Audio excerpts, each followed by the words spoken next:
Betrayed by silence. I woke up on her side of the bed, the sheets still twisted from where we'd screamed ourselves hoarse the night before. My head was pounding with the echo of slamming doors and ugly words, but what really hit me was the silence. No texts, no calls, just her absence like a bruise. I dragged myself to the kitchen, scrolled through my feed, and there it was, her arms around some guy I'd never seen, his grin pressed to her cheek, the caption reading, "Finally found the one." My stomach dropped so hard I nearly threw up on the counter. We'd had fights before, but this was different. Last night, she accused me of never really loving her, of holding something back. I called her dramatic, she called me a liar. She stormed out, said she needed air, and I figured she'd crash at a friend's for a night. Seeing her post, so casual and public, felt like she'd ripped off a mask and dared me to react.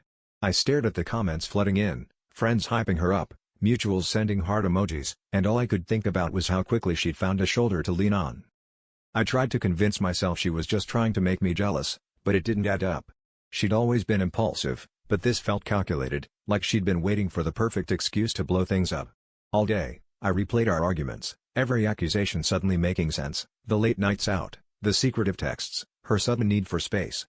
She'd once told me she'd never cheat, but the look in her eyes last night, cold, final, made me wonder if she'd already crossed that line before our fight even started. Late that night, I messaged her, desperate for closure. She replied instantly, confessing that she'd been seeing him for weeks, that she'd been too afraid to end things first. She said she'd been looking for a reason to leave, and our fight gave her one. What really gutted me was realizing I'd known something was wrong for months, but I'd been too afraid to face the truth.